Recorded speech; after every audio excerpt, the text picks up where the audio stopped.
course, in discussing this essay, I've skipped ahead to, what I consider to be the key ideas, or the most important ideas, at least personally for me, that come out of it. But the essay is called, "What is Enlightenment?" or an answer to the question, "What is Enlightenment?" So we might want to, actually look at what his direct answer for that is. I mentioned it before. It is what he says here, right in the first line, that enlightenment is man's emergence from his self-imposed immaturity. Now, that's interesting. Right? So enlightenment, and what does he mean by man there? Does he mean like one person? Does he mean the whole human species? I think he probably means both.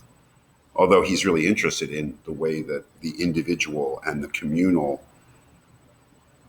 affect each other. It's actually quite key to the essay, I think. But enlightenment is maturity. And what is the maturity that he's looking for? He says immaturity is the inability to use one's understanding without guidance from another. So maturity would be the ability to use your understanding, to use your intellect without guidance from another. That is enlightenment. And that is an interesting goal, to say that we as individuals need to do that, and that we need as a society to do that. What would that mean? I suppose it would mean that we would live in a society of individuals who are able to do that.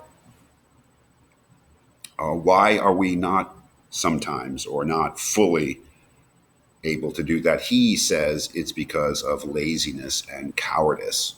Laziness and cowardice are the reasons why so great a proportion of men, and we'll think about that, men, he is saying men, right? Whether he means by men, as people often do, and certainly often did in those days, and we're reading this in translation from the German anyway, but does he mean by men males as opposed to females, only men as opposed to women? Does he mean men, human beings? It's really not clear, right? And certainly when we read Mary Wollstonecraft later this week, she has some things to say about being a woman in an enlightened age and feeling left behind. But he attributes lack of enlightenment to immaturity, and that immaturity to laziness and cowardice. And that laziness and cowardice is the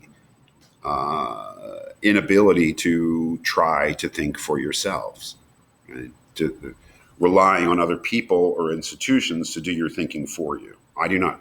If I'm unenlightened and I'm lazy and cowardly, he says, then I let the church tell me what to think, or the government to tell me what to think, or the school to tell me what to think, or my friends to tell me what to think.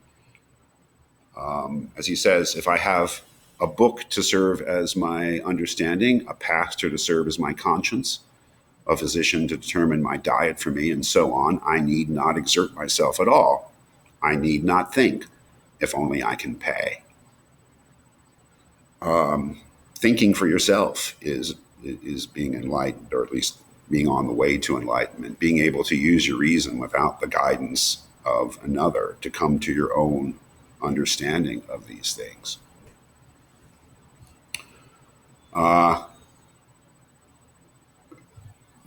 He talks about the difficulty of this, right? Of doing this, and then in paragraph 4 begins to talk about the relation between the individual becoming enlightened and a society becoming enlightened. And this is what leads up to the first subject of the first video, which is the need for free speech, right? Because he says that, but that the public should enlighten itself is more likely. Indeed, if it is only allowed freedom, enlightenment is almost inevitable. For even among the entrenched guardians of the great masses, a few will always think for themselves.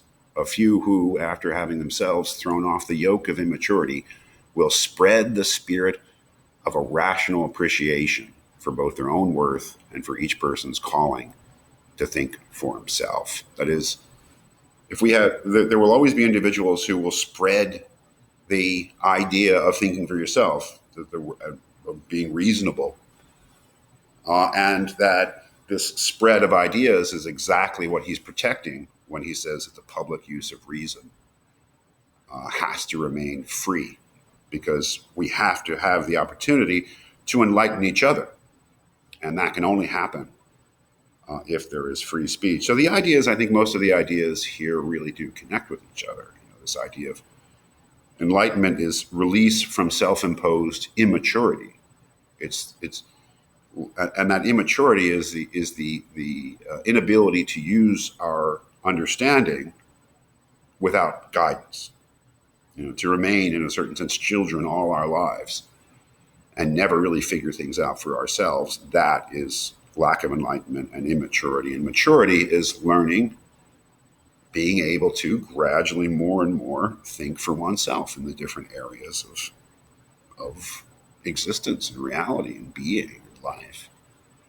So this is a really fantastic essay. So much is here, more than I could possibly talk about in a few videos, but I hope that I've at least hit upon those themes that I think are most essential. Of course, you have to read it for yourself.